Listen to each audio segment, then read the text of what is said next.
Good morning. मैं Ravinder sir. आज ninth class के लिए जो हमारा अगला जो क्वेश्चन है, नाथसी सोच के खास पहलू कौन कौन से थे, या नाथसी विचारधारा की मुख्य विशेषताएं कौन कौन सी हैं।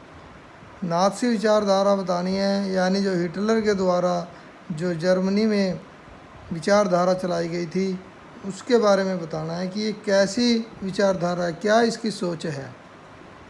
नाथसी विचारधारा एक बर्बर यानी बुरी तरह तानाशाही की विचारधारा है, यानी तानाशाह। इसका उत्थान जर्मनी में हुआ, जिसका नेता हिटलर था। इसकी मुख्य विशेषताएं, सबसे पहले जातीय श्रेष्ठता या कट्टर राष्ट्रवाद की भावना। इसके अंदर जो है जाति को श्रेष्ठ माना जाता था और अपने देश के प्रति कट्टर राष्ट्र भावना उसके अंदर थी। नाथसी जातीय श्रेष्ठता की भावना से प्रेरित था। हिटलर का मत था कि जर्मनी के लोग शुद्ध आर्य वंश के हैं।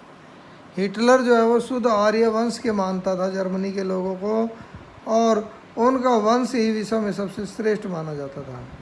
इसलिए पूरे विश्व में राज्य करने का नैतिक अधिकार केवल जर्मन लोगों को ही प्राप्त है, परंतु इसके लिए जर्मन वासियों में एकता का होना अनिवार्य है। अंततः जर्मन लोगों को चाहिए कि वे अपने द्वारा हथियाए गए सभी प्रदेश जर्मन सत्ता को सौंप दें। यानी मुख्य जो जातीय श्रेष्ठता, जातीय कौन सी? जातीय मुख्य रूप से जो आर्य जो शुद्ध आर्य जो है वो उनकी मुख्य जाति मानी गई। यहूदियों का विरोध। हिटलर यहूदियों का कट्टर विरोधी था। उनका कहना था कि वे स्वार्थी और धन के लोभी हैं और उनके मन में जर्मनी के प्रति कोई प्रेम नहीं है। उन्हीं के कारण ही जर्मनी को प्रथम विश्व युद्ध में पराजय का मुंह देखना पड़ा, यानी उसको हार झेलनी पड़ी।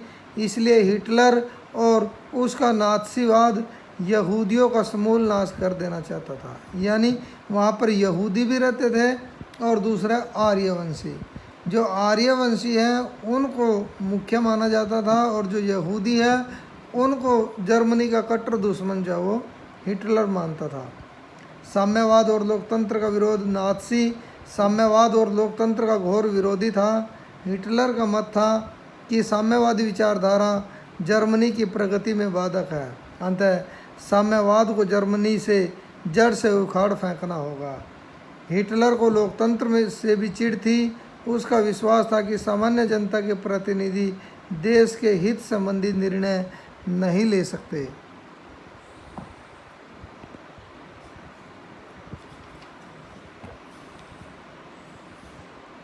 क्योंकि इस कार्य के लिए उनमें बौद्धिक क्षमता का अभाव है। लोकतंत्र की अपेक्षा एक प्रभावशाली व्यक्ति के हाथों में केंद्रीय सत्ता को सौंपना देश के लिए विशेष हितकर है। अगला पॉइंट है सैन्यवाद। हिटलर जर्मनी के साथ वर्साय संधि में हुए अपमान का बदला लेना चाहता था और देश की प्रतिष्ठा को पुनः स्थापित करना चाहता था। इसी लक्ष्य की पूर्ति के लिए जर्मनी का सैनिक रूप से शक्तिशाली होना अनिवार्य था। इसलिए हिटलर ने सैन्यवाद को बढ़ावा दिया। तानाशाही शासन। हिटलर का मानना था कि शासन तानाशाही होना चाहिए। ऐसे शासन का विरोध करने वालों के साथ कठोरता का व्यवहार किया जाए।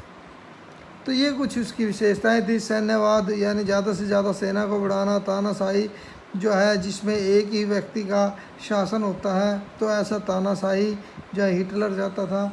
तो ये कुछ नाथसीवाद की विशेषता इसके अंदर बताई गई है। तो ये क्वेश्चन आपने करना है। इस उम्मीद है ये सभी की समझ में आया होगा। इससे पहले हमने जो सेकंड क्वेश्चन है उसकी पिक आपके पास भेजी थी कि आपने जो नाथसीवाद या नाजीवाद को लोकप्रियता क्यों मिलने लगी, क्या कारण था कि लोग उनको ज़्यादा पसंद करने लगे।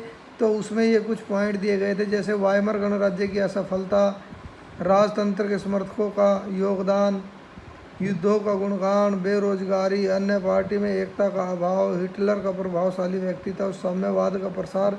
ये कुछ ऐसे कारण थे जिसके कारण नाथसीवाद का उदय हुआ। नाजीवाद या नाथसीवाद जो हिटलर के द्वारा जो चलाई गई पार्टी थी, तो ये सारे उसके कारण थे जो हिटलर का उदय हुआ। और ये उसकी विशेषताएं बताई गई। उम्मीद है आपके ये दोनों क्वेश्चन समझ में आए होंगे। अगर नहीं आए तो आप इसके बारे में पूछ सकते हैं, और ये आपने कॉपी में राइट और लर्न जो है वो दोनों करने हैं।